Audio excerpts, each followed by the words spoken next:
What is up, guys? Welcome back to the videos. If you guys are new, my name is Mike. In this video, we're working on the Subaru. We took it for a safety and it only failed for a few things. Brake pads and I think a fog light. So in my opinion, in terms of condition, the Subaru seems to be really good. Since 99, it's only like that's all the car needs, which is really good for a car that old. Also, I just want to clarify a few things. One being, I'm not keeping the Evo, I'm not keeping the Subaru. Those two cars are for sale, so all we're really doing to the cars are just getting a safety, and then they're gonna be up on sale on like Kijiji, or if you're American, Craigslist or something like that. So once again, the Evo still has a tarp on it, and Dad's already started on the Subaru. This paint actually looks kind of purple. I thought it was blue, but it kind of looks purple now.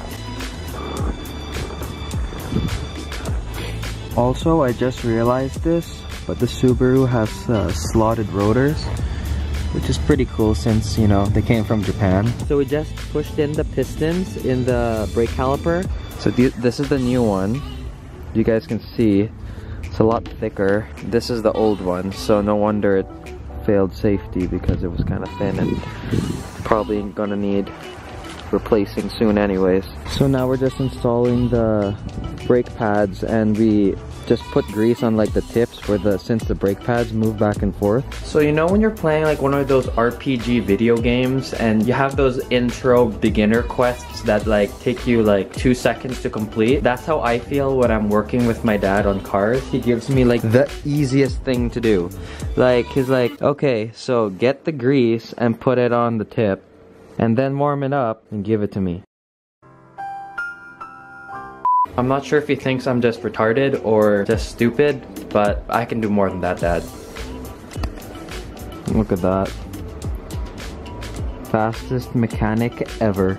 I'm not too sure if I mentioned this already, but the reason why you put— oh wow, I'm really white. The reason why you put grease on the brake pads is because brake pads, obviously, when they wear out, they move closer and closer to the rotor. So because it's a moving part in a car, obviously it needs lubricant for everything that moves back and forth. We're going to a shop called ENOVA, and the owner, Lord and Savior Milton Lee, said we can go over there and work on the Subaru and not freeze our asses off, because it's really cold and it's just so annoying working with these super thick gloves, but we don't really have a choice because it's so cold outside.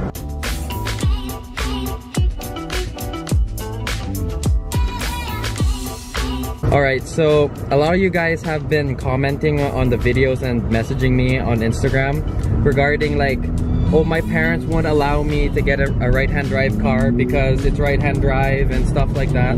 So here I have my dad that's been in the industry for what, 25, 30 years or something? Yeah. And he's gonna give his input on JDM right-hand drive cars. Well, it's exactly the same. The only thing is you just shift with your left hand instead of your right hand, but otherwise it's exactly the same. So you don't think there's anything unsafe about a right-hand drive car? Not to me. Like, I can drive it first few minutes, it's a little awkward.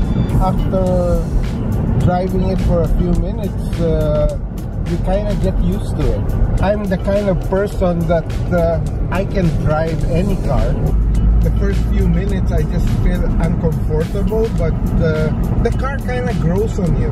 Like 10-15 minutes of driving, I get used to it. Alright guys, so there you have it.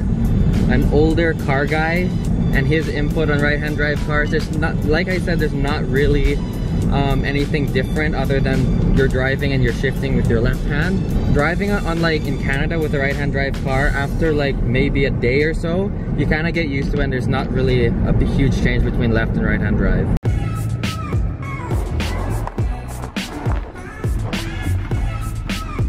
Another Subaru.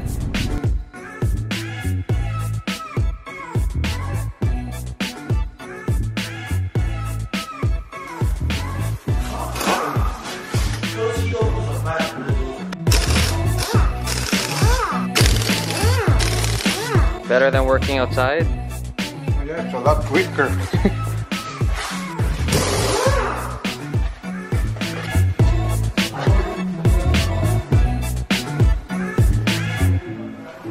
So this is ENOVA, and they basically do everything you can possibly think of, from wraps to wheels to even getting JDM HKS parts for like JDM cars and stuff like that.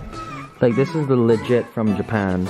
Everything you can possibly think of, they got it. So if you guys are looking for any hookup on like rims, tires, wraps, stripes, decals, audio, anything, come to ENOVA, because honestly they hook me up and they probably will hook you guys up too. So to take off the brakes is pretty simple. You got one bolt there, down there, and then this whole caliper comes off and you basically just pop out the brake pads.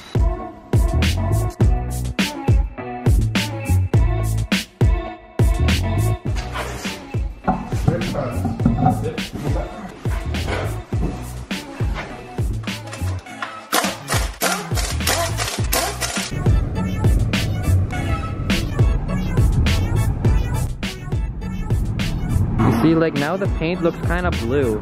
Like in the sunlight, it kind of looks like purplish indigo blue. I don't even know what to call it. Like at night, it looks like black, blue almost. It's a really cool color because you have like, what, 4 colors all in one depending on the day. Sweet. Alright, so before we end today's video, I just want to show you guys something super cool. This is the fog light from the Subaru. Obviously it's burnt, but the colors look so cool. But I hope you guys enjoyed this video. If you did, remember to leave a like, subscribe, and join the Annie Perfect Society. Peace out, and make it happen.